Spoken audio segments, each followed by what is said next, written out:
We are activating your unique self-discovery one show at a time. The Orchard of Wisdom Self-Discovery podcast are at your fingertips, just waiting to inspire and invite you in discovering just how awesome you really are and how to navigate through life in joy, enrichment, personal abundance, in mind, body, spirit, heart, and soul. All the people we bring you are here to serve you on your journey of life. Do enjoy our next show.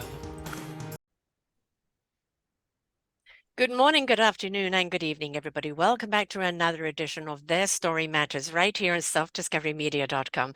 I'm your host, Sarah Troy. My guest that's joining me today is Spike Adams. We're going to be talking about The Mask, a book that he found after his son's death, and the wisdom that was left behind from a child who could no longer live here. We see today far too many people leaving us by their own choice, and we try to understand why. What did we do wrong? How could we have helped? Did we not see the signs? Why did they leave us? Why did they give up? So many questions we are left with. But in The Mask, even though it is a storytelling, it kind of leaves the answers in many different ways and is a wonderful tale that helps us understand frailties, understand an inner truth, understand that it even takes courage to leave us. Last week, we lost one of our stars called Stitch. He was on America's uh,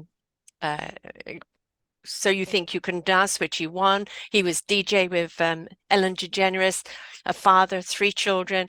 And on the outside was a complete upbeat, loving person. And you thought he had it all. But nobody knew the demons that were running around inside. And he took his own life. We don't know what and why someone does it, but only that they just can't live here anymore.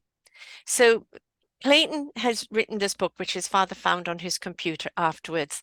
And we're going to be telling the story of Clayton from his point of view, Clayton Marshall Adams. He suffered from clinical depression. I do know what that's like. And subsequently, it just got too much for him. And even though his parents tried to help him in any way that they could, it was still something that they didn't know what was going on inside. So it makes it extremely hard to try and reach out and do anything about it.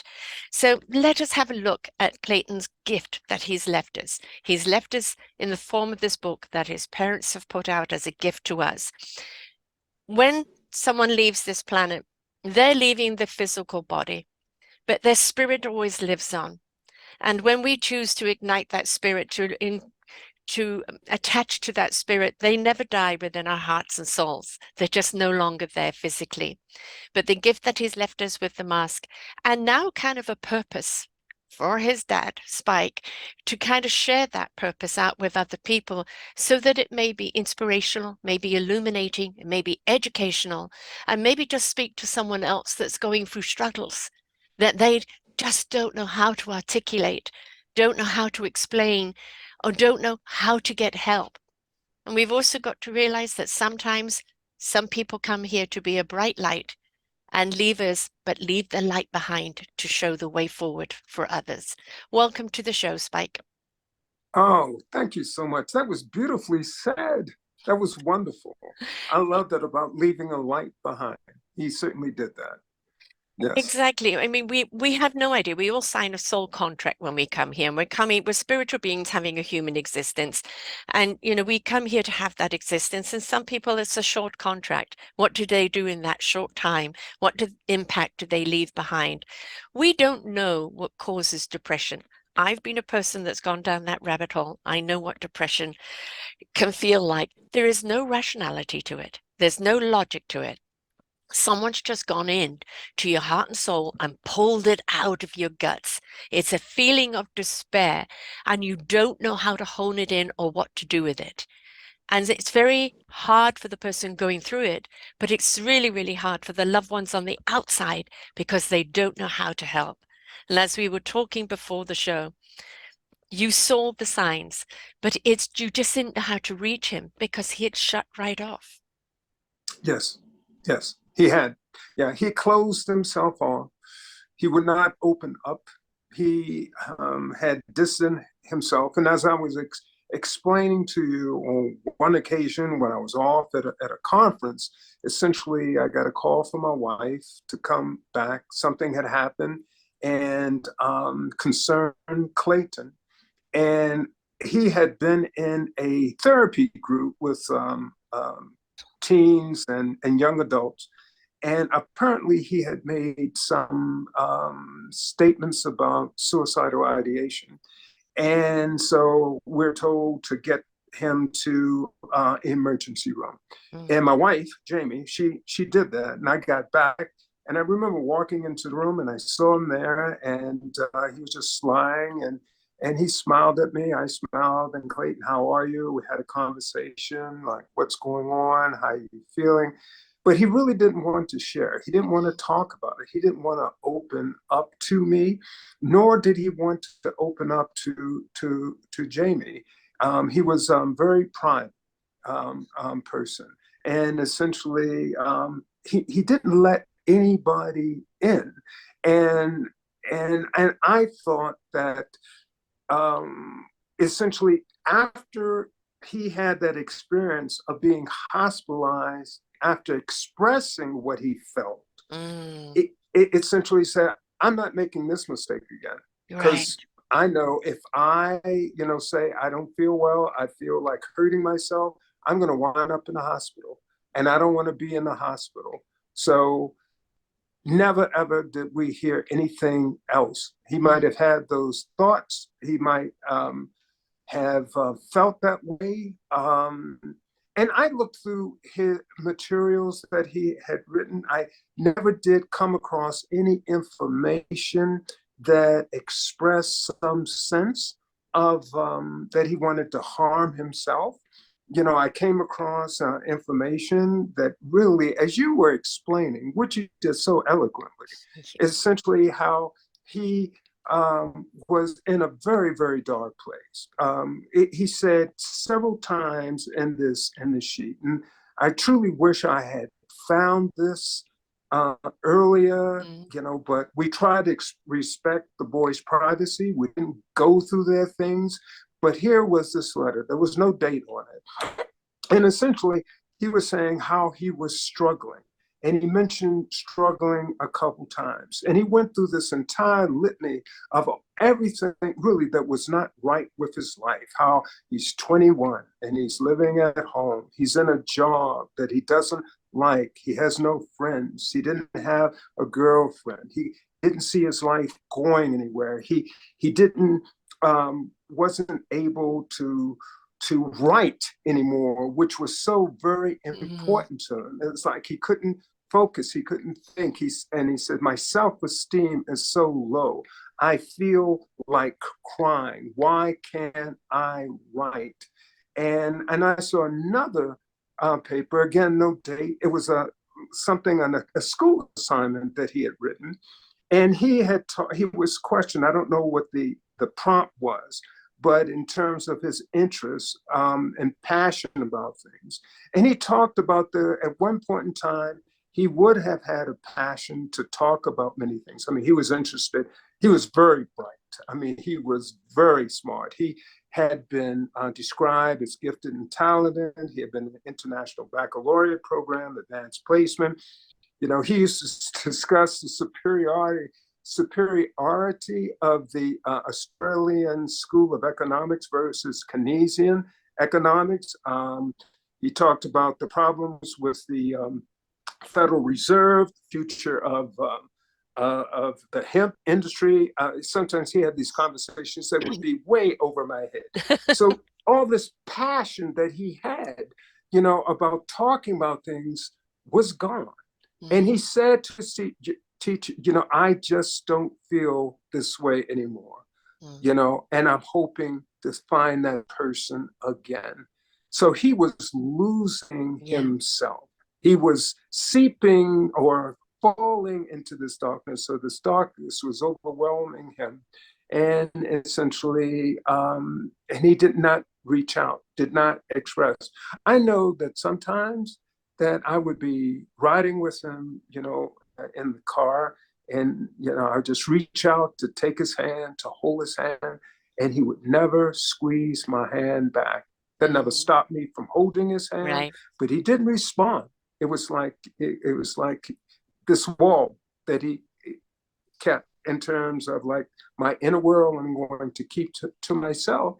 And that inner world was just so ugly and so dark, so hopeless. Essentially, he didn't see any hope.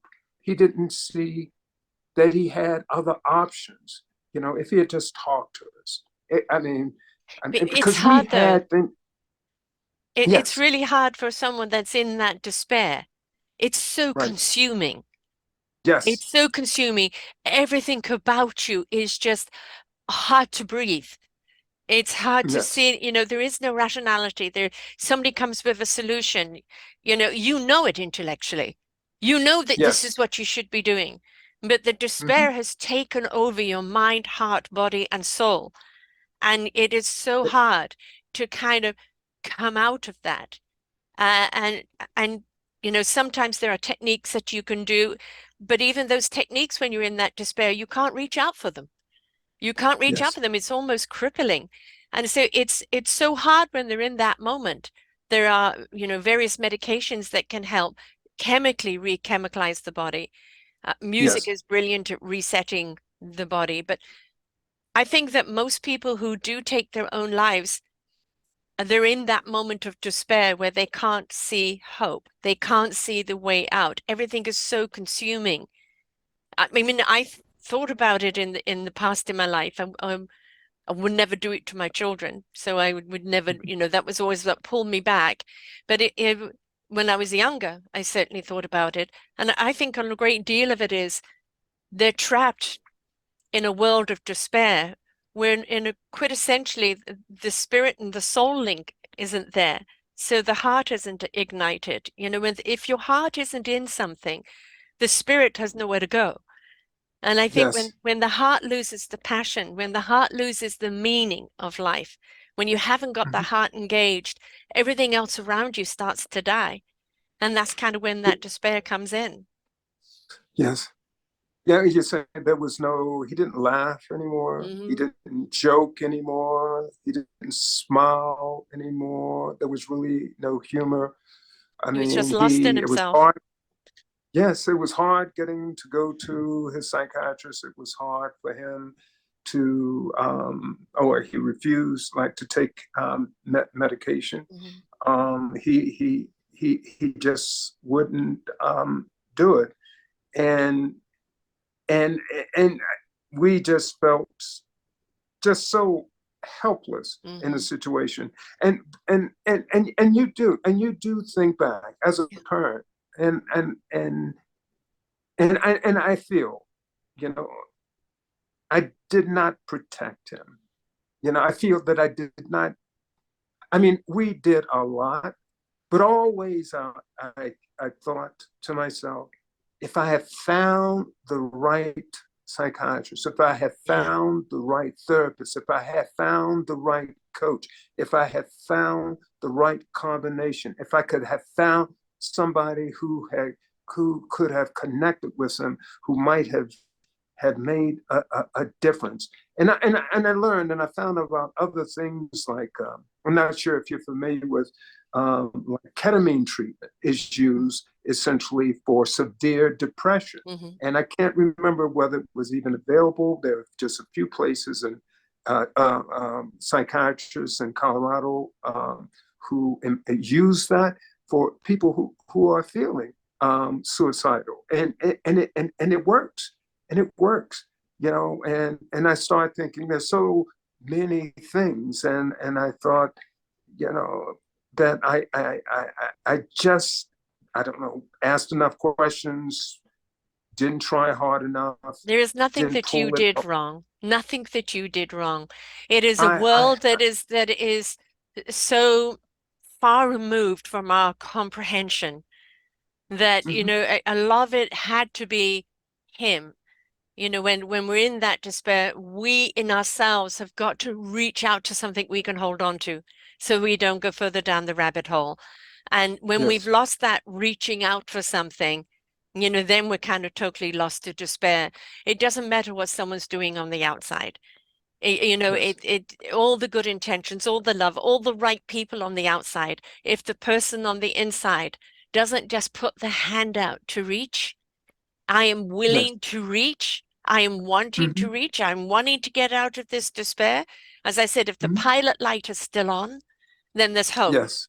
But if that Yes. pilot light has been snuffed out, it is so difficult because they're already in the darkness and they see no light around them. Let me. There was at one point that when I had thought he had turned the corner. We had gone out to dinner somewhere, just Clayton and myself, and it was like he was himself again. He was smiling, he was laughing, he was joking, he was engaging, he was fully alive. I mean, the interaction we had, it was just so beautiful. It felt so good. I came back exhilarated, like, Mhm. he's going to be okay. He's going to be fine. But my wife and I have been in therapy ever since his death a little over 7 years ago. And essentially, she's told me that when someone has reached a point where they are comfortable with taking his or her life, is saying that that's the way they will basically reveal themselves, Yeah. that they resolve, it's okay, I'm going Mhm. to do this. And I can accept this for myself now. And so part I'm thinking, like I just thought, I just said, he fooled me because I thought he was No, okay. he You know, gifted you. He gifted you. Look at it in a different way. He wanted you to remember him in that moment. He wanted you to remember that moment. That was a gift to you. This is a taste of mm-hmm. the son that you knew and you love. I can't be him anymore, but I'm gifting you this one last time.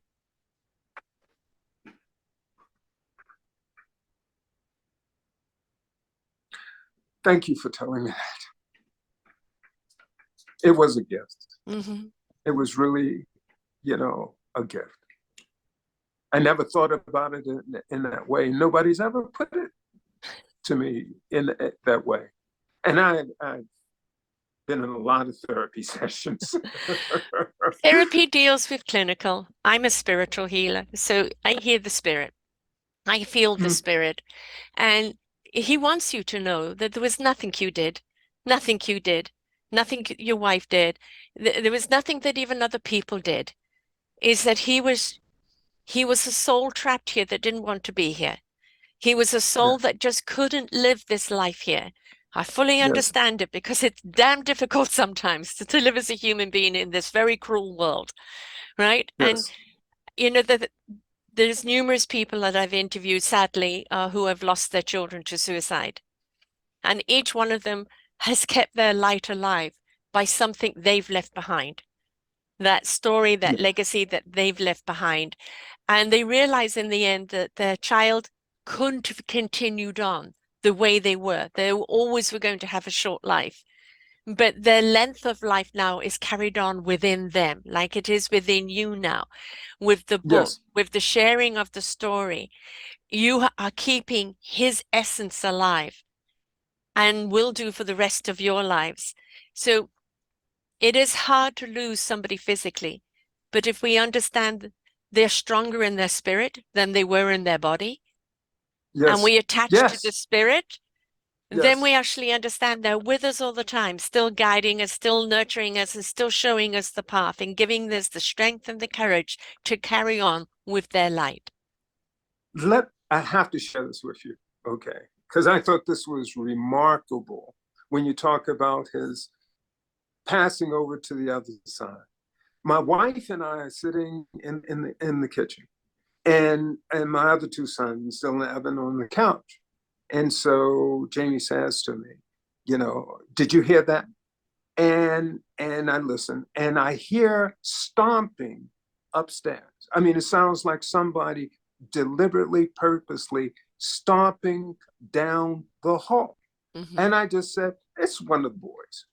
And she said, no, the boys are over there on the couch. And I leaned over and I looked, and both of the boys were there. Mm-hmm. And it was like, it's Clayton. Yeah. You know, he's here. He's Yes. reminding us that Yes. he's here. Yes. And I walked upstairs and I just said, "Hi, Clayton. I'm Mm. glad you're still here." And he And is then I so had, pleased you connected. He is so pleased you recognized it was him. and I had dreams, some dreams about him, just incredible dreams. Walking down the hall and opening a door, and there he was, and he was in this, just these amazing, brilliant, vibrant colors, and Mm-hmm. he was just there, and I saw it, and I wanted to reach out to hold him. Mm-hmm. And I thought, and when I do, I'm not going to be able to feel him. But when I did, I could feel his Yes. body. Yes. Yes. His And I energy just running said through over you. and over, Mm-hmm. I said, "Oh, Clayton, Clayton, Clayton." And he just said simply, "Why are you crying?" Mm-hmm. Like, "I'm okay. Yes. I'm okay." Yes. And that was another gift he gave Yes. to me. Yes. Have you seen, my wife told me about this one book called Signs? I'm not sure. She's a medium, and she can connect with people from the other side. She said that there are ways when people have passed over, they can give you signs. Yes. And so she gives a little thing of how you can, you know, think about it, want to bring it about, and let it know that they're still there. So the publication that I used to um, publish Clayton's book is called C.J. Sparrow Publication. And I named it that because Captain Jack Sparrow was one of Clayton's favorite characters. I mean, he would dress up as Jack Sparrow and talk like Jack Sparrow and act like Jack Sparrow. And he did that. I don't know, my wife thinks it was like for a year. He used to drive us crazy. So she, you know, in the book and Signs, it was talking about how, you know, things. So think of something that you could, you know, that might, you know, connect with the other person somehow. So I said, you know, I like to see somewhere Captain Jack Sparrow. Mm-hmm. And so I'm on, you know, just happened to be on TikTok, just flipping through stuff, and then I usually don't see it, but three occasions that pop up, there's Johnny Depp and Captain Jack Sparrow. It was giving you the And thumbs up. yes, and so part of what was recommended is say, when that happens, express your gratitude Yes. and say thank you. And I did. So that feels so good. Yes. You know, she Because talks about how we're, you know, spiritual beings just yeah, yes. occupying a body. And Exactly. Here to have a human experience. Yes. yes, And we're all and energy. Every single one of yeah, us is a frequency and yes, an energy. And when we tune yes, into the wavelength of another energy, living or gone, we mm-hmm, are now yes, communicating. And when you tune in and you channel and you've got that channel open, you can yes. talk to Clayton anytime. He will find peculiar ways to talk back to you. I Right? know, and I love that. And it's just given me a whole. I mean, this whole, as painful and awful as it's been, you know, I've had to really take a look at spiritual things Yes. and religious things. What do I feel? You know, what is death? And is, you know, what does that mean? And is there life after? And I Yes. just came to this place. I can still have my Yeah. relationship with him only ended in this physical sense, Yeah. but it continues along on the physical plane. I can still have conversations. He can still be with me. I can still have him in my life. It's saying the relationship didn't end. The It relationship just only transformed. changed, It just transformed. transformed into It just a different transformed. form. That's all. Yes, Yes, we miss the actual holding or the human conversation, but on another level, you have a divine conversation that transcends words. That, yes, that is on such a higher plane that it leaves you with such a well-beingness and such a connectiveness that, yes, that you can't have on the human plane. yes, yes. It's a beautiful thing. It And is. it feels so, I don't know, it's just so good now. I mean, it just feels so wonderful. Like I still have him. Yes. I mean, and he's still here, with us. And it's just a beautiful feeling and just wonderful. And I'm glad my wife shared that, that book Yeah. with me. And I I still, think he's and more I realize, comfortable in the spiritual realm. I feel that he's more communicative now, and he's finding ways to do the work he was meant to come here to do.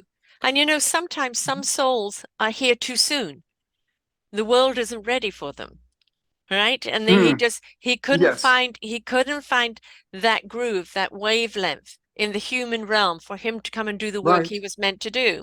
So he right, will be reborn again as a beautiful soul. And every time they're yes, reborn, they take the essence of the soul they were before, and they become a chorus of all those beautiful ah, souls. Right? yes, And then they come yes. back at a right time when they now can do the work that they're meant to do because humanity has finally got up to a level where it will accept it. My wife was talking about like just finding his way. I mean, there were things he enjoyed, like running and being on the track team, but finding his niche, finding Mhm. folks at his level, finding people who could really connect with them because he was just so very smart and so very Intuitively sensitive. smart. Yes, He didn't yes, just rely yes, on knowledge. He knew intuitively how to look at yes. the knowledge and what it really meant. I described him in one, how did I put it? I said, when describing that the mask is dedicated to an amazing intelligence and grand sensitivity, personified in a young body with a very old soul. He challenges us to ask meaningful questions about very important things such as kindness, Hmm. courage, Hmm. integrity, faith, and that was the gift, Yes. of his book. Yeah. And I didn't realize when I started out, it was started out essentially as a tribute to him, Hmm. to help in terms of his legacy, to keep his voice alive, to share his beauty with the world. That's why I started out. And then as time went on, I started to realize the impact of his story upon other people. And I found that out through when I would submit his book to get these book reviews. But even before that happened, I gave his manuscript to a man. I think it was in his 40s or 50s. He was a printer, and I wanted to say, what can you do in terms of printing the book? And he read the book and he cried.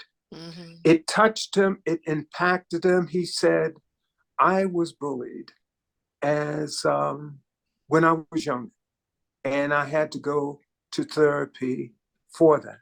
Hmm. And then there was another person who shared with me recently, and she said, Spike, I'm single, but I hope to have someone in my life. Hmm.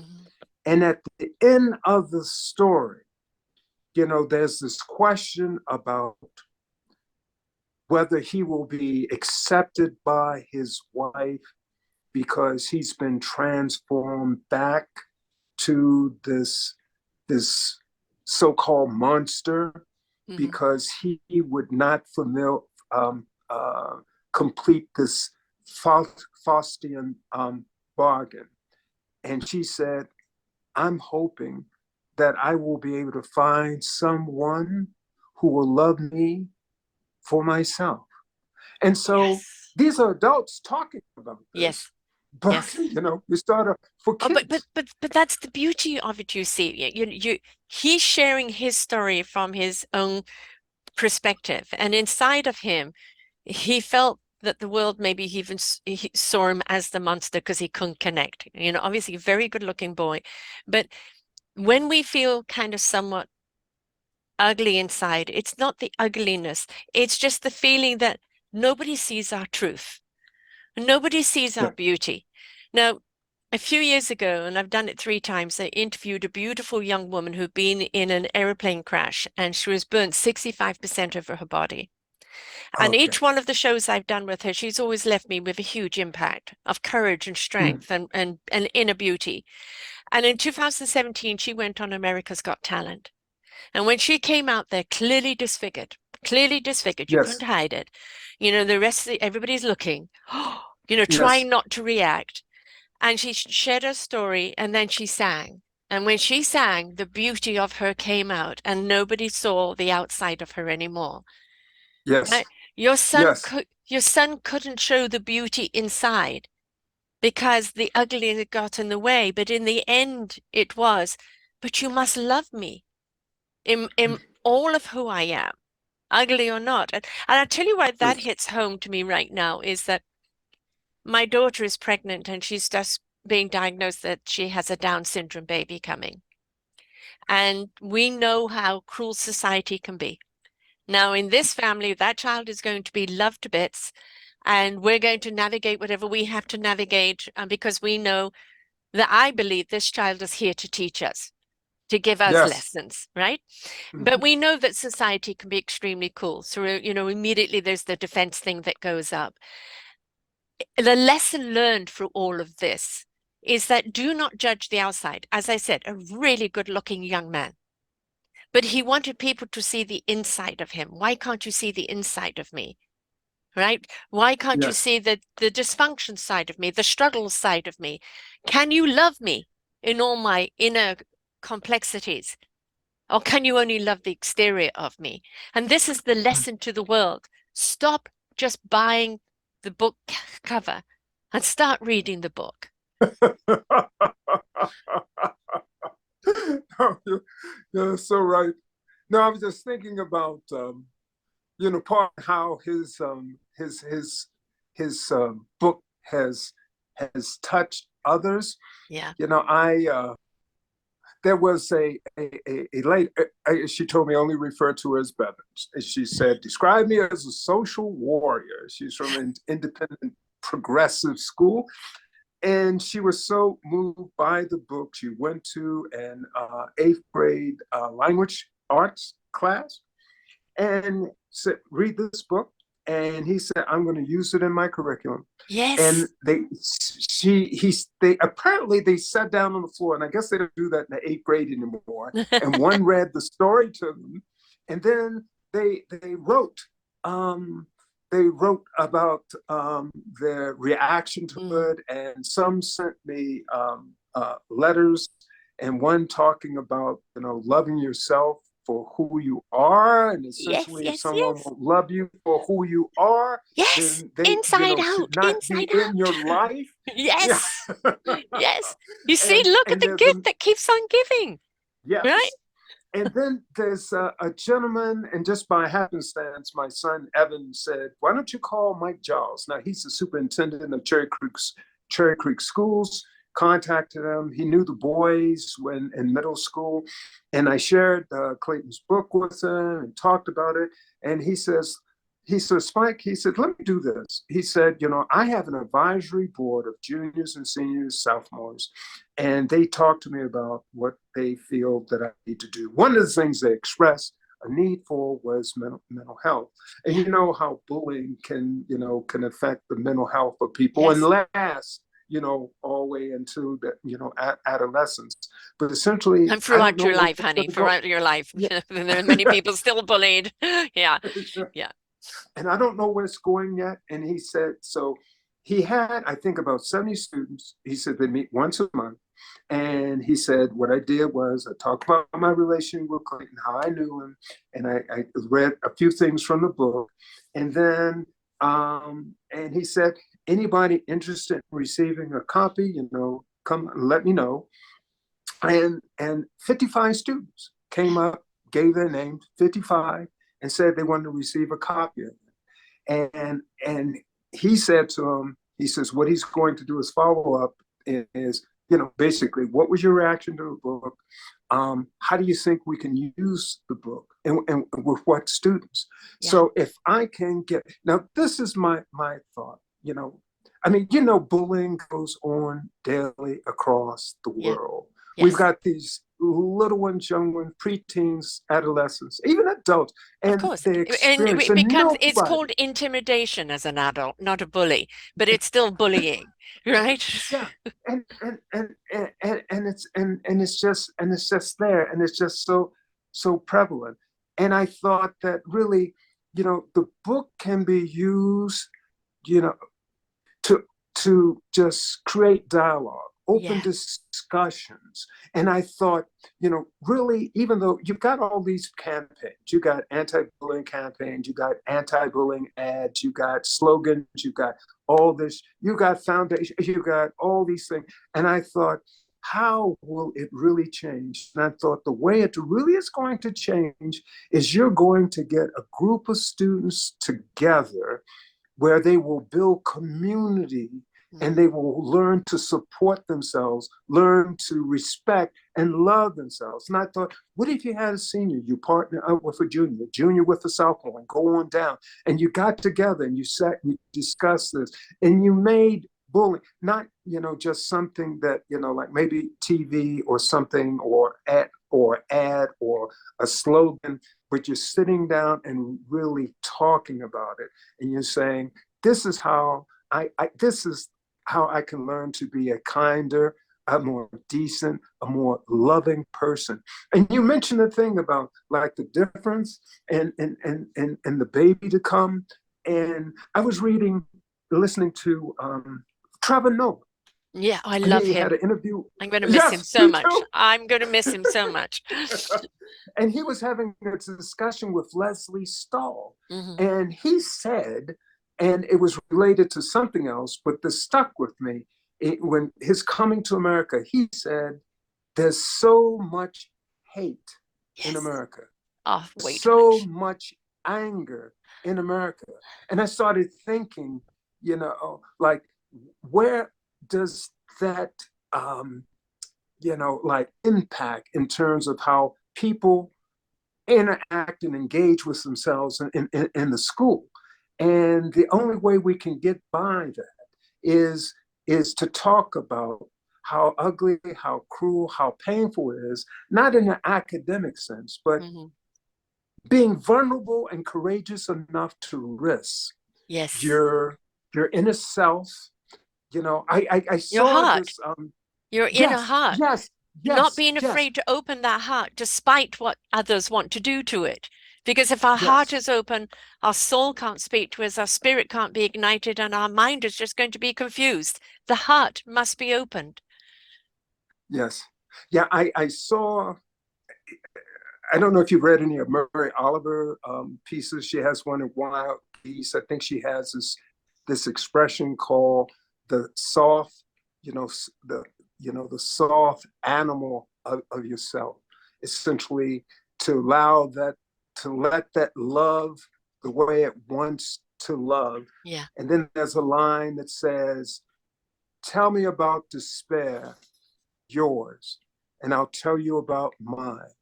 And the world goes on. And I thought, but the courage to allow yourself the possibility of being wounded again. And that's so risky for some of these kids, particularly at this developmental stage. But I thought, if that community can be built and people can start using Clayton's book to talk about all those difficult topics, and make it real, for them.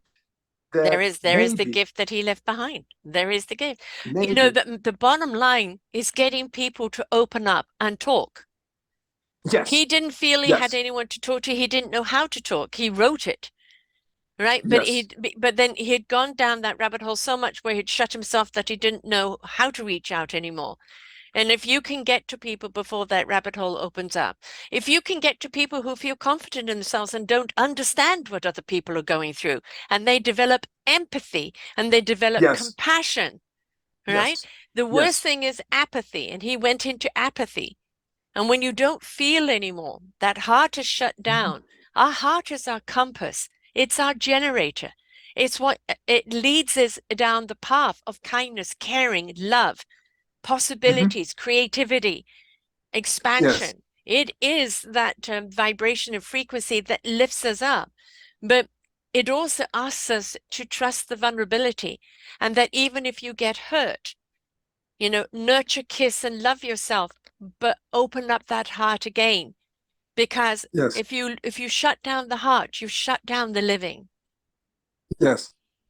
And one of the things when you mentioned about the inner beauty, when you talked about the woman who had been disfigured Yes. and she sang, and how they, and she was,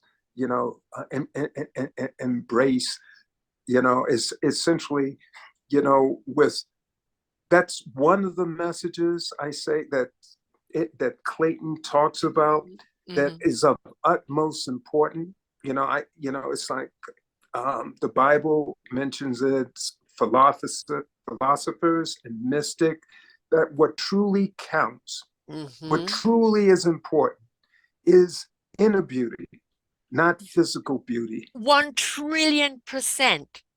Now, there's Yes, nothing to say that we can't admire outer beauty. yes, Nothing to say that we can't have the outside try and reflect our inside, right? yes. Makeup, hair, Mm-hmm, clothes, we do that to try and be that window to come into the soul. But when you truly are in your inner love and your inner mm-hmm. beauty and your inner purpose, that precedes you physically. It precedes you Yes, in everything. People pick up that vibe of who you are before they even meet you. And when they meet you, it doesn't matter what the exterior looks like. They've fallen in love with yes, the interior. yes. And part of what in Clayton's book, where when he accepts the Faustian bargain, where the mass says to him, the supernatural entity, essentially, I can make you beautiful if you will perform this task for me. Yeah. And he agrees and he's transformed. And he starts to get the life that he wants. He has his own shop. And in his shop, this woman comes in. She's not the most beautiful woman in town, and all these other women are just falling all over him, attracted to him, everything else, but he's not impressed with that. Right. And she is far more interested in the beauty of his sculpture. Right. And he's more interested in her because she likes art too. And they develop this friendship. And I like to describe it as like they see each other, Yes. with their eyes, but With a they heart and discover soul. each other Yeah. with their hearts. Yes. And so that's how Clayton, just demonstrated. Here's a woman, not like a number 10, so Yes. called. And here he is who can have anybody in town, but Hmm. what he is drawn to and what she is drawn to, the inner beauty. Yes. And that's what brings them together. But, it's always, I remember one of the who asked me, I think it was one of the eighth grade students, but at the end of the story, like when he is transformed and he is sitting on the edge of her bed, and he says to something like, Clara, it's me, Mel, please wake up. And she says sleepily, what is it, honey? And she opens her eyes, and the story ends there. And folks like, will she love him for who he is? Will she reject him? What will happen? You know, The love is and already solidified. That's the thing.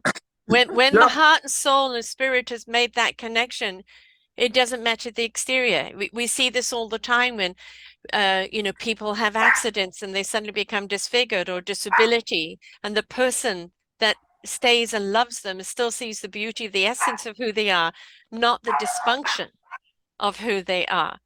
That is the beauty of it. It's like, the story of the Beauty and the Beast. She fell in love with the Beast. And quite Yes. honestly, it wouldn't have mattered if he turned back into the Beauty, right? Because she fell in love with who the Beast was on the inside. It was him that Yes. saw himself as ugly. She didn't, right? Yes. And I think very often we project onto people our own insecurities, our own, well, you're not going to love me unless I look like this, or unless I've got Yeah. X amount of money, or I drive this car, or I'm that important, or have this many followers. You're not going to love me. And all of that is empty. All of that is shallow. All of that will never feed you. Never. The Yes. truth is always in the heart and the soul and the spirit. And when that is ignited, the essence of who you are is actually beautiful, but only those that can see your beauty will be drawn to you. Those that can't aren't ready to see it. They're still on their journey. Yes. It reminds me of the quote, I think Kahil Kabran says that beauty is not in the face, Mm-hmm. it is a light in the heart. Totally. Totally. And like maybe this is what he was meant to do. He was meant to do, as you said, he was so kind of accomplished and so bright. He was an incredibly intuitive person.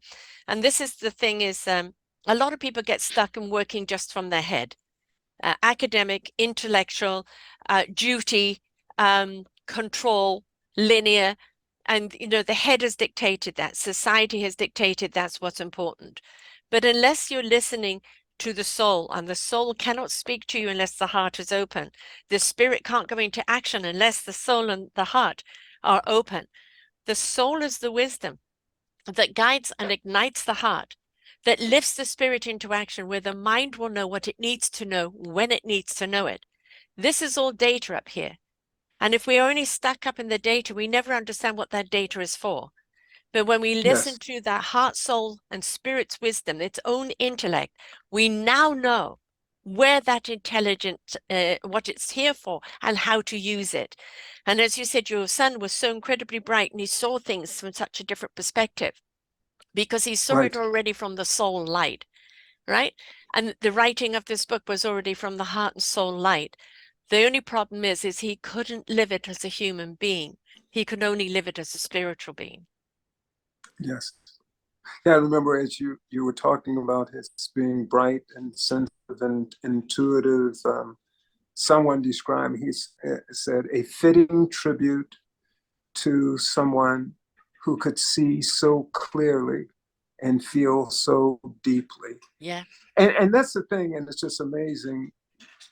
As I read, the reports and things that people would say, I thought, I found myself falling more and more in love, Mm-hmm. with my son, more and more respect for him and saying, wow, I had no idea. I just didn't know.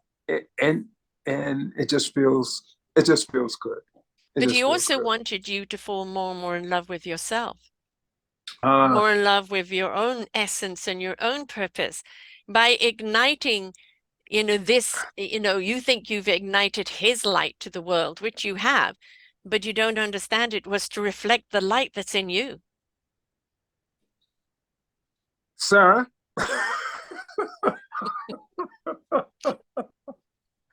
that You is so profound and powerful for me. It's going to take me a bit to digest that. I'm working, on that. don't think it, feel it. Promise me, Yes, just don't think it, feel it. You have become such a light because of this journey, right? You have become yes, not just his love, but the love of not only his purpose, but your purpose. You've become a yes, light into yourself. He wanted you to shine bright. He wants his mom to shine bright, his brothers to shine bright, but shine yes, bright in their own light. But because he shone his light upon you, it allowed you to see and reveal your own light. Yes. Thank you for that. I mean, it's something still that I'm struggling with, and I will think about those words. Feel I them. just know Feel his. them. Don't think them, I, feel them. Feel them to think them. Trust okay, the heart. I got it. Trust the Stop heart. thinking about it. Start feeling it. Feel it. Get out of your Get out of your head. head. Because it's actually in the head we feel the most pain. It's in the head that the heart gets broken. But when we change it around to his life was short, yet his life lives on so profoundly and so Yeah. impactfully, right? So when you change it around and you look at it from a different way, it changes the way the heart feels, the way the spirit's going to interact, the way you're going to receive the wisdom, right? Everything goes all Yes. about turning something around and looking at it from a different angle. And when we look at it for the gift that it is in gratitude and in openness and a willingness to learn what it means, then we truly understand the gift of what it is and who they are to us. Yes. And it's a beautiful gift. I mean, it's a gift, like you say, to each of us individually. It's a gift to the community. It's a gift to the world, and I just feel that I am really on a mission for him to keep sharing his wisdom and his love, with the rest of the world, and hoping that it's going to change lives. Yes. I mean, I remember some reviewers say, that Clayton's book may even save lives. And I thought, when I imagine, like just wondering, like Clayton hearing, hey, Clayton, folks are reading your book. Yeah. Folks are talking about you. He knows. Folks are discussing your book. People are being impacted about your book. Yeah.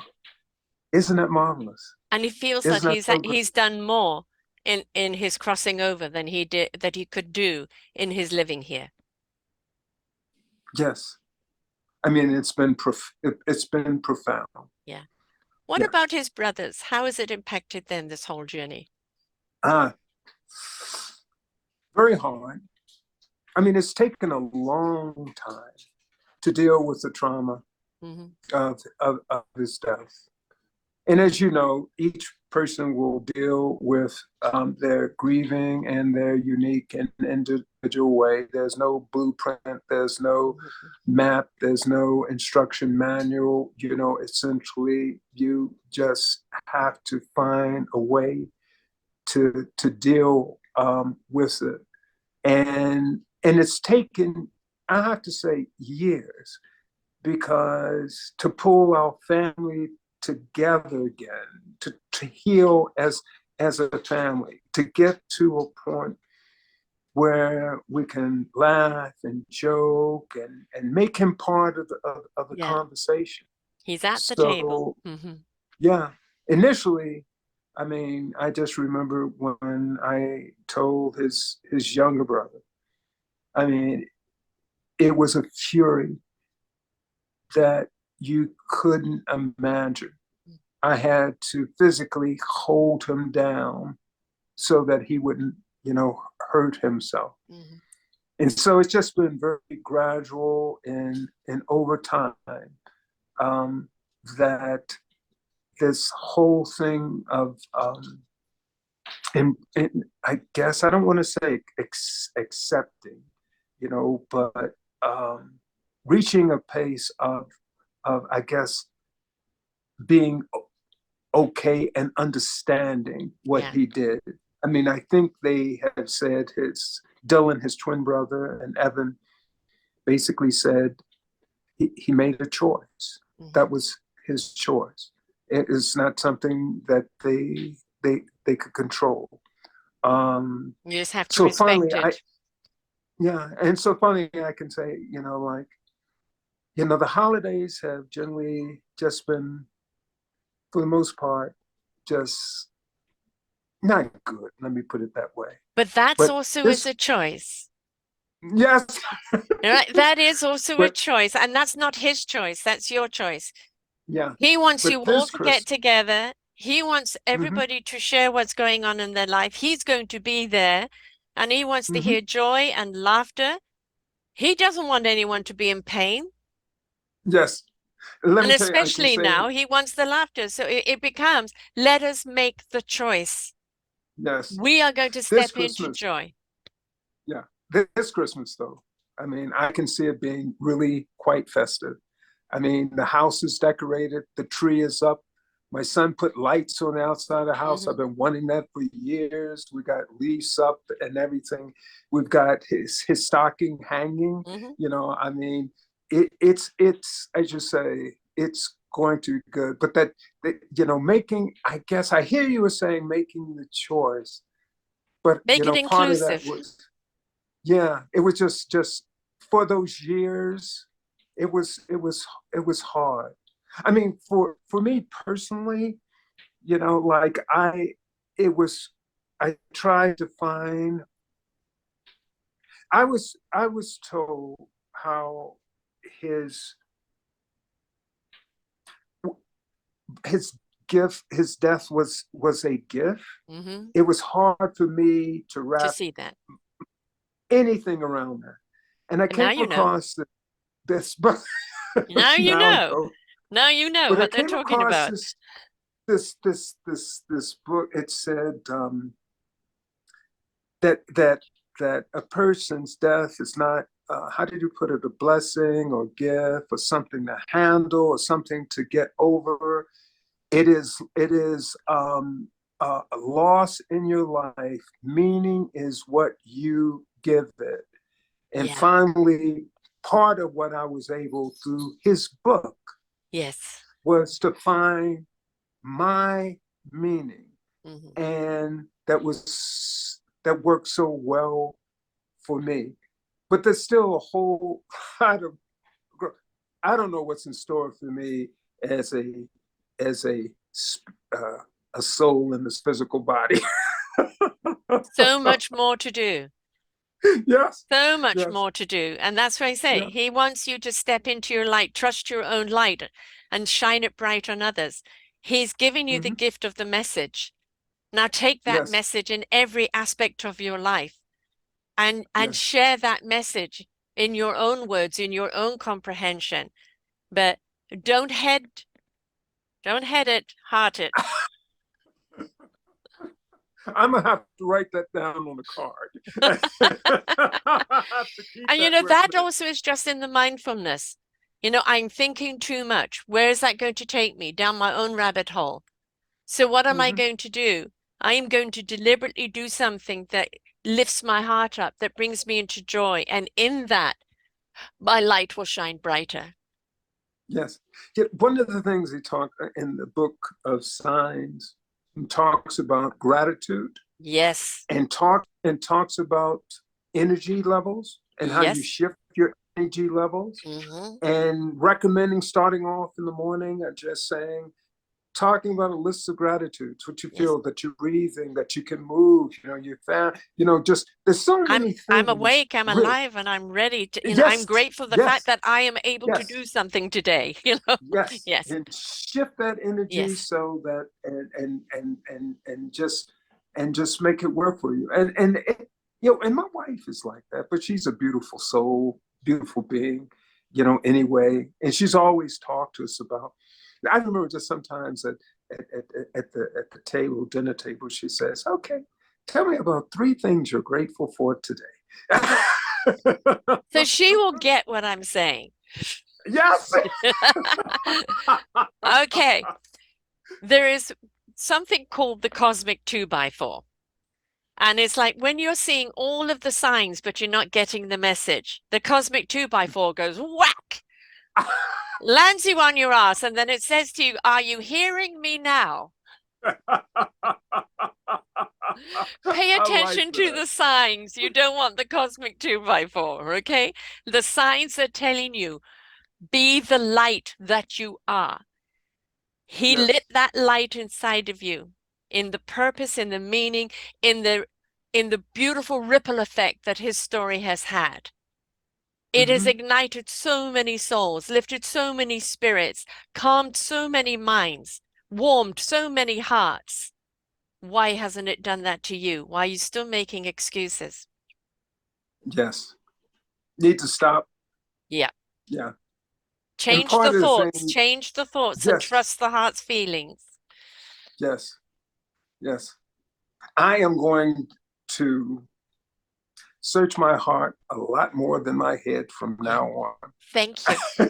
Because that's I what he's know. trying to tell you. Haven't you Yes. got it yet, Dad? Papa, Because it's wake up. only in the light that we can shed light on things, right? If you're Mm-hmm. still carrying a heavy burden of sorrow, you're weighing yourself down. If you let go of the Mm-hmm. sorrow and celebrate the life and the gift that he still is, Mm-hmm. and you will be in your lightness, you will be able to shed that light on others so much brighter and so much more. Let go of the weight. Yes. But let me ask you about this. I'm not sure how we're doing on time. Are we No, okay? we're fine for time, don't worry. Okay. So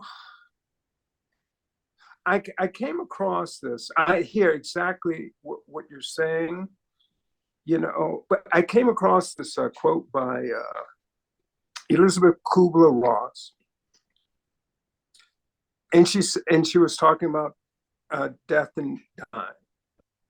And she said, the reality is that we will grieve forever. We will not get over the loss of a loved one. We will heal and we will reconstruct our lives around the loss we have suffered. We will be whole again, but we will never be the same, nor should we be. No, agree. The, So, what I get out of that is this. For me, I have been a spiritual being in my entire journey here on earth, and it has been for many lifetimes, is to ignite heart and souls. That is my purpose. That is my journey. I found it very, very difficult as a spiritual being to ignite humans' heart and souls when they want to be resistant, right? So mm-hmm. it's got easier in the last few years because there's more and more wisdom out there. And there's also a higher energy and frequency out there, which is igniting and inviting people. What I believe she is saying to you is, you're going to be forever changed because of the loss. Mm-hmm. But it doesn't have to be a bad change. Doesn't have to be a Mm-hmm. negative change. You will always feel the loss of him. I miss you. I wish you were Okay, here. I okay, wish I could put my arms okay. around you. But look instead to what you have gained. If we only concentrate on the loss is all we're ever going to feel. But when we look at Mm-hmm. the gift of what we've gained and what that spirit left behind for us, and Mm-hmm. we look at that, we are forever changed, but we can also be changed in a good way. You never disregard them by moving forward into the light.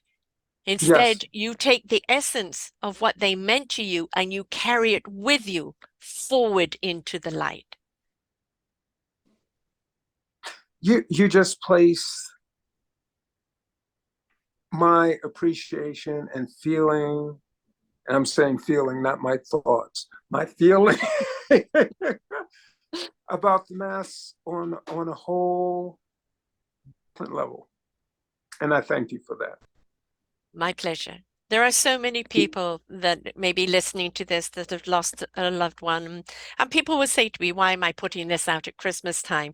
There is a great deal of loss at Christmas time. And there's a great deal many people that don't know how to go for the festive season because of those they've lost. I can tell you categorically, the people that have crossed over, the last thing they want is for people that they've left behind to be miserable. Right. They don't want you to No, I be agree. miserable. They want you, yes, to miss them, not dismiss them, but miss them. But they also want you to carry the essence and the joy and the love that they gave you with you in your heart. Yes. Cut a piece out, they're there. They're part of that generator, right? They're Yes. part of that light of who you are, and carry them with you in everything you do. They do not feel that you living your life in joy and love and meaningful purpose is forgetting them, because you're taking the essence of the light of who they were with you. Yes. Let me tell you something that I'm not sure if it's going to happen. I'm hoping it will. But I've written this manuscript, and yeah, I hope to get it published. But one of the things, one of the characters in the story is this brilliant lawyer by the name of Clayton Marshall. And I'm just so pleased with that. And I was telling my therapist, and she was saying, like Clayton had a gift for writing. You have a gift for writing. He said, like father, like son. And I thought, yeah, that feels good. Can I add something to that? Sure. A message I'm feeling from your son. Don't forget to incorporate the heroes of his brothers in the book. Yes, I'm just trying to, yeah, just from the standpoint. Now, I was thinking back, it's been written. I probably will have to do it in the form at this point in terms of a dedication, to, dedicated to, Dylan and Evan and Jamie and Clayton, that kind of thing. Yeah, you're right. You're right. You're right. You're so right. There's a friend of mine that lost her son. And very, very, he was 13. He would, during, lunch hour, call his parents to find out how the day was going. He was a beautiful soul. And he had a younger sister and a younger brother. And then he died and nobody knew what he had. They just didn't know. He just died. Turns out that the grandmother had lost children that way and never spoke about it. So, there was never ever an understanding of what he died from. The mother went down the sorrow world so much that she dismissed her other children completely, ended up in a divorce, ended up with cancer. And the other children were feeling, well, you loved him so much, but you clearly don't love us. Right. And it's like, we have to remember there are other people living around us, and they deserve just as much love and attention as those that have left us. Yes. Yeah. And yeah, I remember, because I was mindful of that, because sometimes I felt the amount of time and the amount of energy that I spent in terms of just trying to get Clayton's book published, Clayton's book out there. And I remember saying at breakfast to him, I said, you do understand that, this is my way of honoring, Clayton. And essentially that if something had happened with you, I would be doing the same thing. But back to the point, they're here now. So in everything they do, or anything they're interested in, or their passions, I'm there to support them. I'm there to talk about how things are going. Yeah, because everything that you've learned through this journey, you can now pass on to them. It's a different light that you're sharing with them now from the dad before Clayton left. Yeah, but I have to take one of the things in terms of, I say thank you more. I say I love you more. Yes. I good lesson, folks. More. Remember that. Say I love you more. And so, yeah, and that's how, I, just try and to be present. Really, to when sitting or talking or doing or sharing, just to really be present. And never take anything for granted, right? Yes. It's the gift is in the present, right? And that present is the gift that lies before you, and the gift that comes from within you. And we never know. We never know. We're not promised tomorrow. We're not. No. So never left anything unsaid, never leave anything unfinished. Always remember that you always want to leave that beautiful frequency with if someone goes those last beautiful words, or just that they know how you feel. And so many Yes. people put things off to tomorrow, and I'll do it one day, or I'll get round to it, or I'm too busy right now. Please don't be too busy. Make the time. And that means Yes. also making the time for yourself. Because how can Hmm. you shine bright for anyone else if you're not shining bright for yourself? How can you share your love with anyone else if you're not feeling that love for yourself?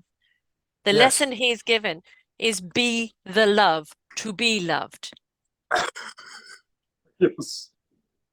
I have to say, you're so uh, incredibly inspiring. You are, and I just want to thank you. What a gift you are, truly. I'm just picking up on the gift that you are and that Clayton is and the message that he's got. I'm just tuned in. But the one of, just imagine this. If everybody went about their day with a simple thing called kindness. Yes. Kindness, simple Hmm. kindness. You don't have to Right. agree. You don't even have to like, but if Hmm. just simply be kind to one another. Yes. Imagine what a Yes. different world we would have. All the discord that's going on in the world, all the hate, all the loathing, all the death, all the greed, all the power hungry, that is the worst side of humanity. The beautiful side of humanity, Clayton has shown us. It's your inner light, your inner beauty, the love generator, the Hmm. kindness, the caring, the consideration, the seeing the beauty inside the person. He's laid it all out. Yes. Yeah. One of the things that you hit right on, that the message you're saying, what was Clayton trying to say? And saying, be kind. Yeah. It's as simple as that. And that means to Still, yourself as well. yes. Okay. Into the heart, out of the head. Be kind. Yeah, Don't forget yeah, to give yourself some love. yeah, yeah. Yeah, historically just had, like difficulty doing that, but I think I've come But you're a a long way. byproduct And of I your have to say, generation, right? You're a yeah. byproduct of the expectation. I'm sure we're around about the same age. I'm 68. And, I Mhm. never agreed with the way I was brought up. I never agreed with society's dictation or school or anything. I was always the oddball because I just didn't see it working. I didn't see it Oh, yeah. being kind. I didn't see it accepting people for who they were. And Mhm. you've been brought up that way. Now you just have to look at it and go, hey, that didn't work. Let's try something new. And the thing when you talk about kindness, I mean, it really is so very easy. I mean, it doesn't cost anything.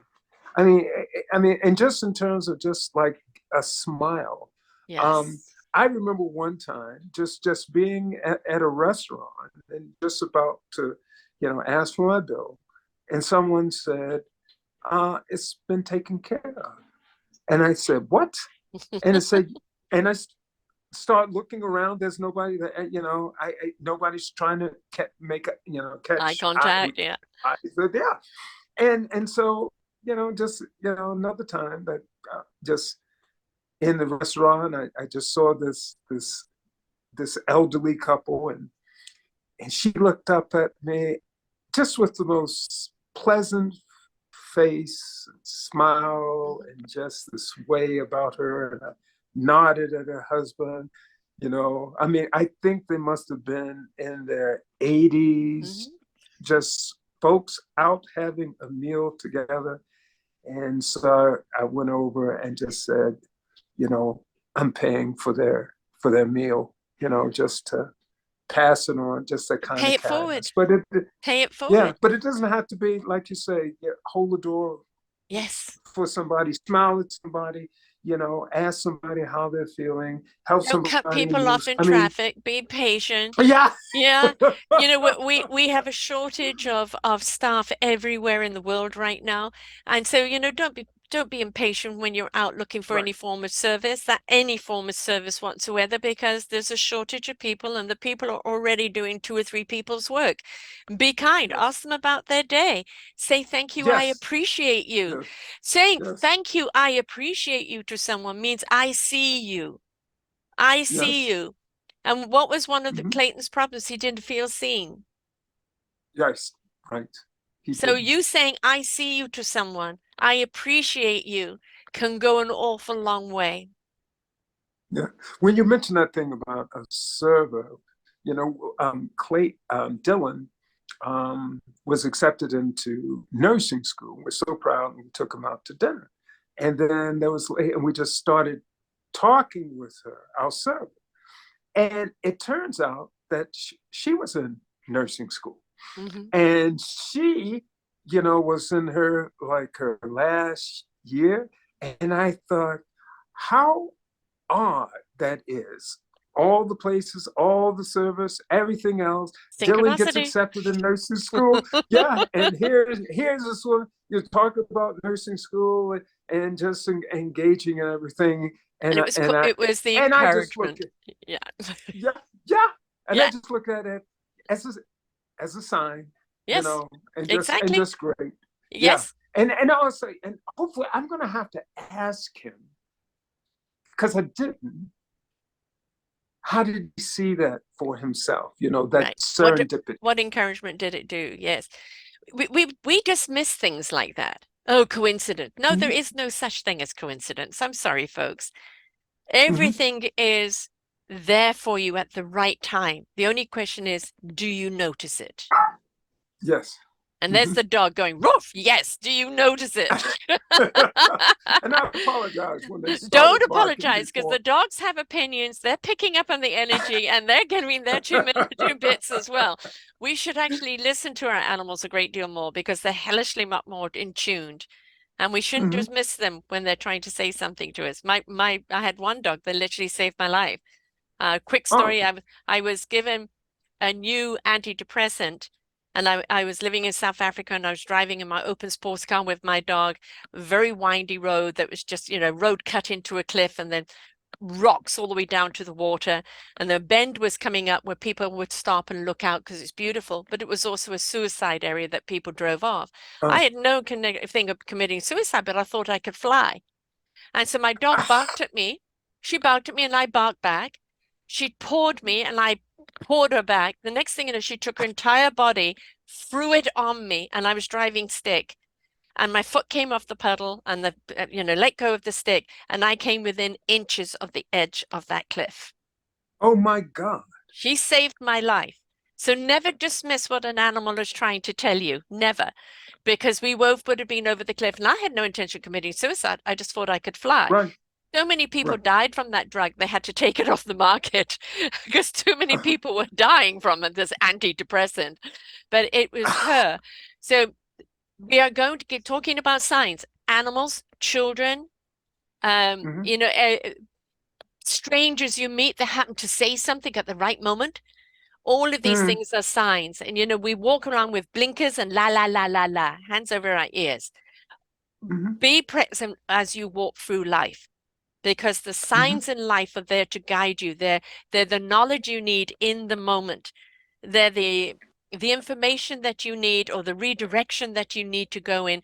You never walk alone. When you walk with spirit, you never walk alone, but pay attention to it. Yes. Yeah. That's what I'm trying to learn to do, to be more open to that, to see. There was a period of time that dimes started popping up Mm-hmm. all over the place in the house. Where did this come from? Where did that, in the drawer or somewhere? And then Evan was talking about when he was in the shower and one slid down his back from his shoulders and hit the floor. And he was saying, where did that come from? And we just said, it's Clayton saying hi. Just plain silly buggers. Have I got your attention? Yeah. The only difference between the living and the dead is this thin veil. The spirit is in everything. The energy is in everything. Every single particle, every living thing out there is made out of a matrix of energy. And it's when the body goes, that is just purely the vessel we're driving in. It has no more energy, but the spirit energy is still very, very much there. Clayton isn't going on anytime soon. He's staying around. He's staying around to support you. He's staying around to support his brothers and mother because he said your work isn't done. And this isn't going to be the only book that you write.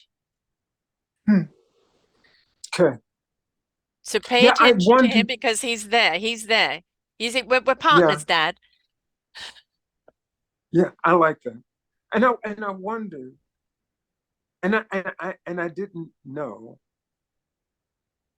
Yeah, I had even mentioned to my wife about talking to a medium to see if he had any messages, if he would reveal himself or say something. He's been saying it to you all the time. Yeah. Again, you don't hear it from your head, darling. It's only when your heart is open that you actually understand what he's saying, right? Yes. He's talking to you all the time. Yeah. A medium can help translate for you, and I've got plenty of mediums if you need that I've interviewed. You can listen to them and see which one you have a connection with, and they can help you with that because that is their job. Their job is to be the translator. But as I said, don't think him, feel him. And through the feeling of what he's giving you, the thoughts will come. And that will be what he's trying to say to you. But he's very proud of what you've done with the book. He's very proud of what the book has done. He's very proud of the manuscript that you've written, but he says there's another one in you. And it's like, I'm with you, Dad. We're in this together. Pay attention. Yes. Yes. Thank you so much. It's hard, I know, to physically lose someone. But when I lost my dad when I was 11. And for me, it was, okay, he had several heart attacks. He was not a person that was a good patient. He just challenged definitely. He'd been a fighter pilot in the war. And for him, it was like, just come on, let me get you, right? And eventually is what killed him. And at the age of 11, I felt guilty for not crying, so I had to force to cry.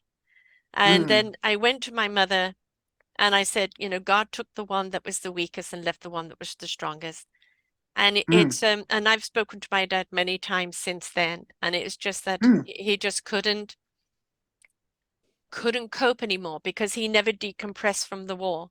It was British stiff upper lip and all of that. So all of that just started eating away at him and eventually manifested, through the heart, through his defiance, and it just took him. But I've never been afraid of death. I've never been afraid of people dying because for me, it's just a transforming to another dimension. And if we keep that dimensional door open, keep that spirit door open, yes, we may miss the physical talk and the physical interaction, but the spiritual, if we meet them on the spiritual plane, it is so beautifully divine and so meaningful and so impactful that it really can be your guidance and your compass through life. And it's, yeah, you can have the grief and you can mourn them, but please don't get stuck there because you're missing out on the joy of the essence of who they are, who they still are, and what they are to you. And don't forget that they're still beautiful beings. They're just not a human being anymore. Yes. Thank you. And you're still alive, and you still got a lot of living to do. I hope so. I do believe, just as you said, you never know what the next moment holds. Yeah. For you. So try to treasure it. And I just love the thought. You're saying that he wants me to recognize the light in myself. Yes. And yeah, he's proverbially kicking your butt. Come on, Dad, can't you see it already? Open your eyes, feel it. Yeah, I'll get there. Yeah, just It'll take a out of moment. head, out of head. Hmm. When you trust the Hmm. heart, soul, and spirit, that beautiful divine energy is so encompassing. It is so uplifting. It is so revealing that your head will only know clarity. Yes. Trust it. Thank you. Trust I it. will. I will. And when you've written the other book, come back and tell us all about that because I'd love to hear about that too. And I know there's another book he's got in there for you as well. Well, But that's the surprise because, I always thought that, when I named the publishing company CJ Sparrow Publication, I didn't say publications. I said publication because I thought Clayton's the only book I'm going to do.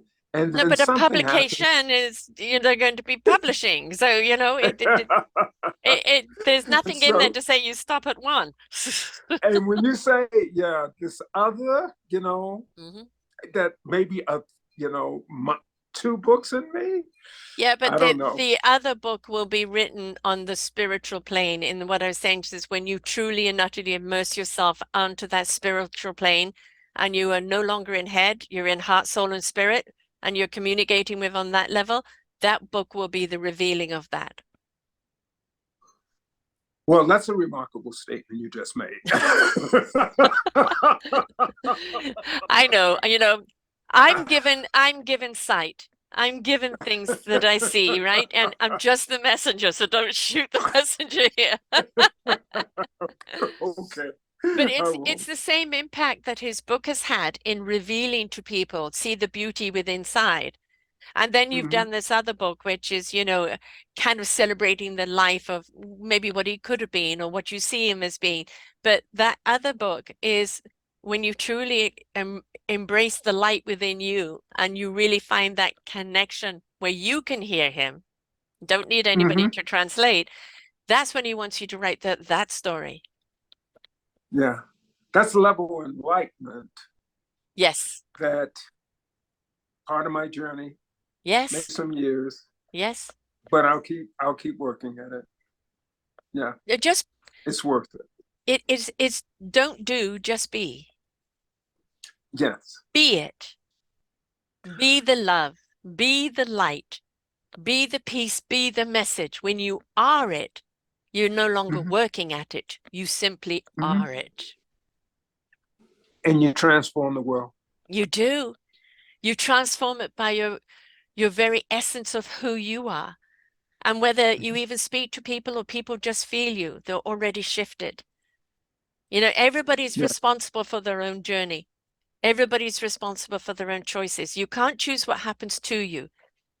You can choose at how it happens for you and what you do with it.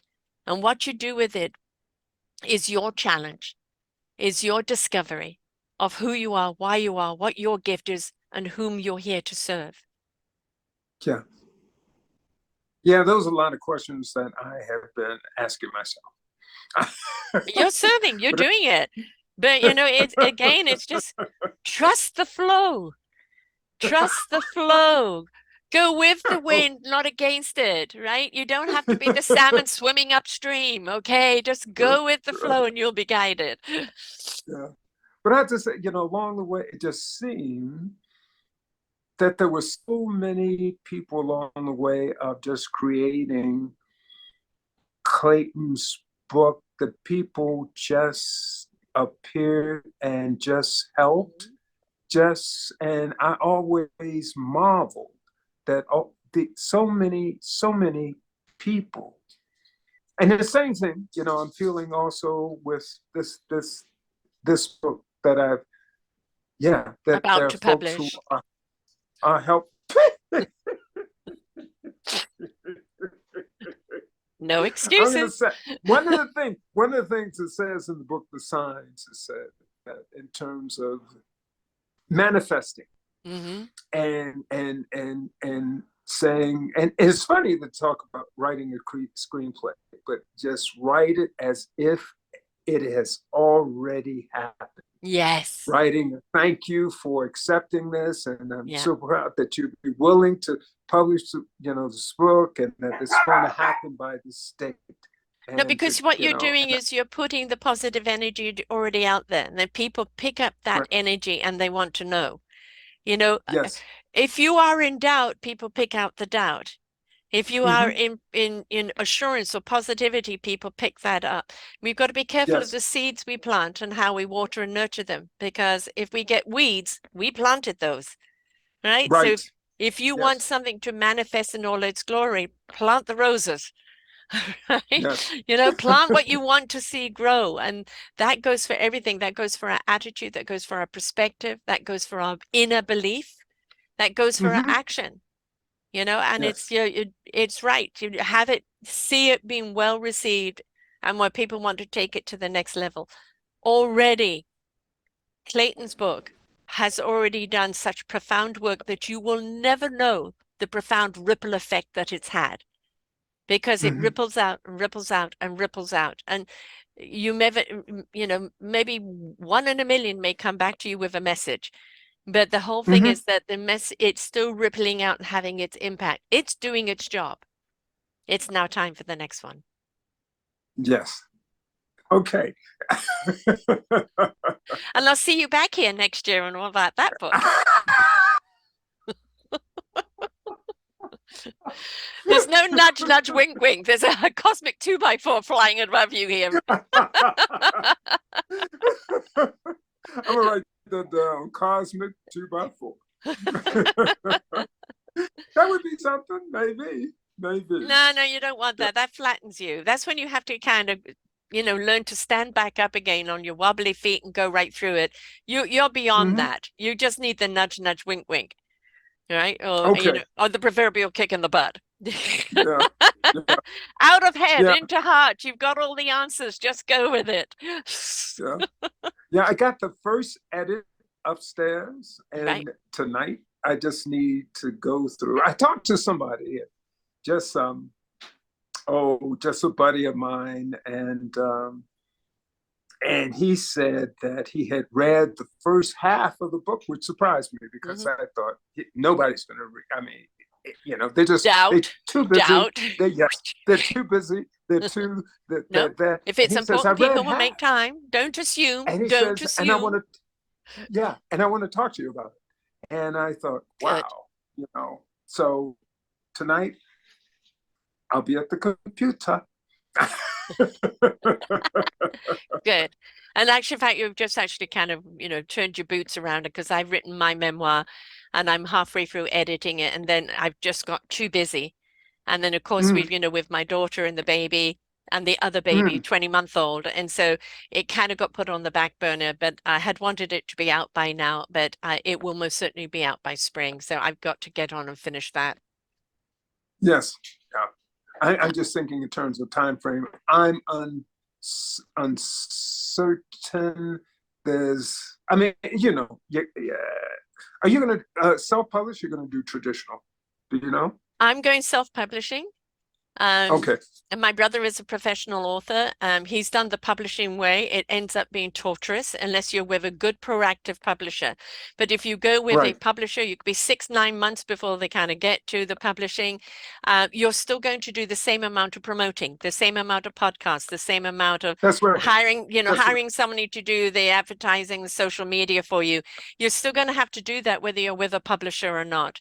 So having somebody that creates space is really, really good for that. For Okay. doing, putting it out as an ebook, getting the ISB number, and Plug, I think it is very good at laying it out. And you can hire Mm-hmm. students that can do the book cover or even lay it out for you. There's plenty of people that do that, Mm-hmm. right? They can prepare it for you. But then just if you go create space, you can have it as an ebook to start off, and then print on demand. Mm-hmm. Now, And I you, have a very good friend. His name is Samar Farag. He was instrumental doing so much with Clayton's book. And he's already produced the cover for me. great. And yeah, I mean, so he's right there, and So he's lovely. everybody, so I mean, everybody is saying it's time, it's time. Let's keep in the flow. Let's keep going, right? So it's all there. Hint, yes, it hint, is. wink, wink. Right? It's all Yeah, there. this is kind of exciting. You know, Yes. one of the things she said that in terms of signs, she was saying that for your book or whatever project you have, you know, like go and cut out things, you know, 5, 6 things. She cut out something called, oh, she just New York Times bestseller, and then other kinds of things, and just put them up. And she read it, and essentially this is the way she was manifesting. Yeah, And her book I became, create graphics. Yeah. yeah, and her book became a New York Times Mm. bestseller. Yeah. You know, so I'm going to be It's you thinking know of you. it's for me I always look at it this. You know, people say how many people listen to your show, and I go all those that are ready to hear it. It's the same with your Right, book. Once it's out there, you know your baby is out there, and it's all those that are right. ready to read it. And we Mm-hmm. can do the promotion, we can get it out there so people can find it, but how people and when they read it, what they get out of it is entirely their thing. And we have no Right, control of that. And if we don't look at, I need to have the numbers, instead, I just need it to have the impact on someone that's going to benefit their lives. And right. that's all we can do. If it can help somebody on their journey of life Uh-huh. and help them in any way, I believe that inspiration begets invitation. And when you inspire Inspiration. someone, it invites them to want to take action in their own lives. Right. So That's just go and beautiful. inspire. I'm hoping to. I'm gonna see. Don't I've hope, got these. just do. Like I say, And it's just been written. It's be. gone through the. It's gone through Right, the first edition. right, good. Yeah. So and it'll be out in the spring, and I'll have you back then, and we'll talk about the book. It won't be up in the spring, but I will set a reasonable date. April. Okay.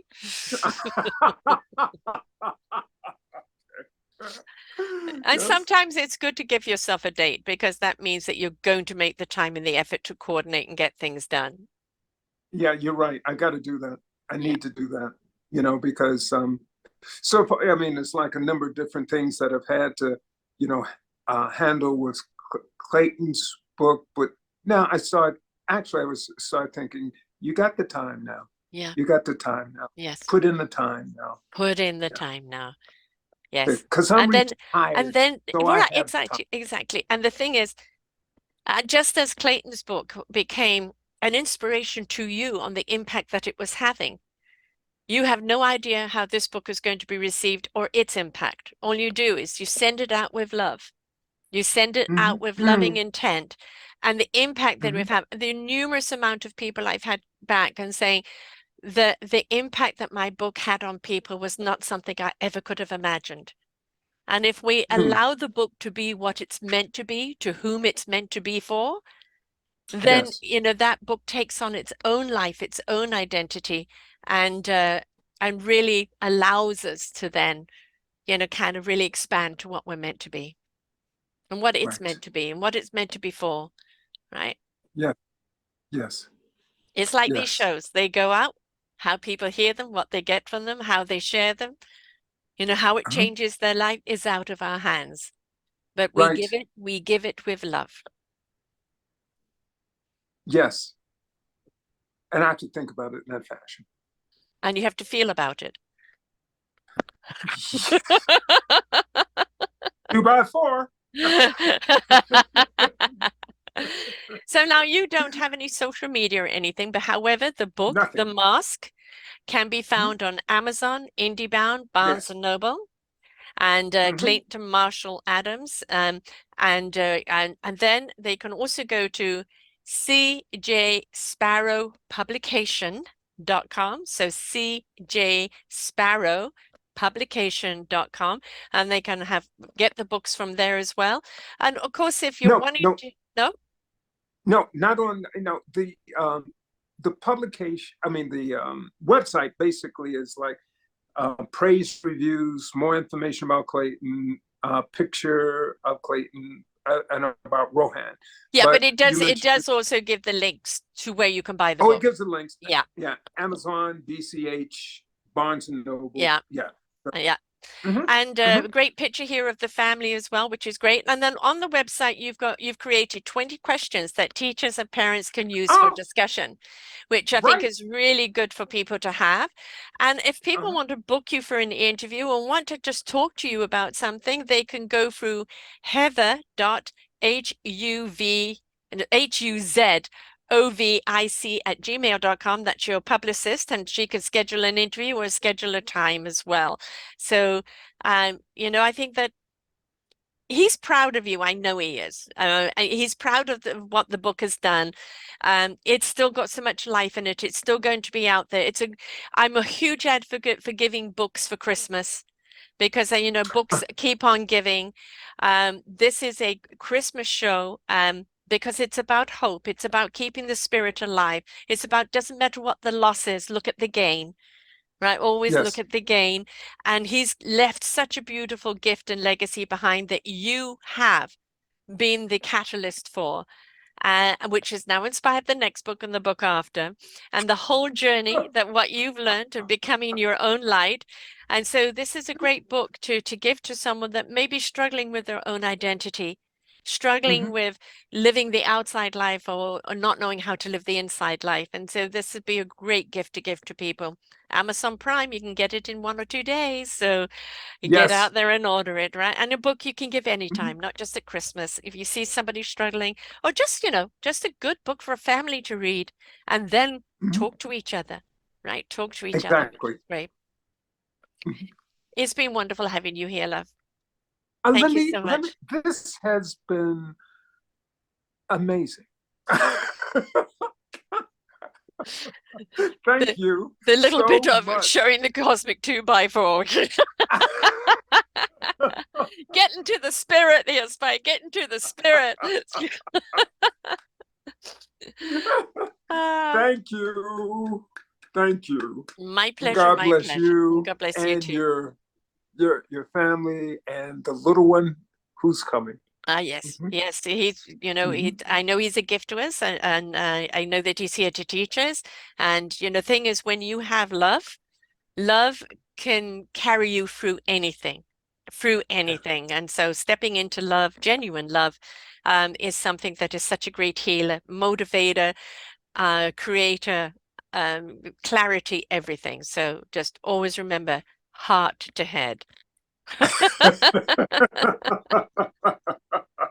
I will. And to everyone out there, have a very wonderful festive season, and please share this show. Really reach out and get the book. It's an important message. Living from the inside out is the message, knowing that you are beautiful no matter what you feel inside or what you feel outside. There's always somebody that will see you for who you really are and love you just as you are.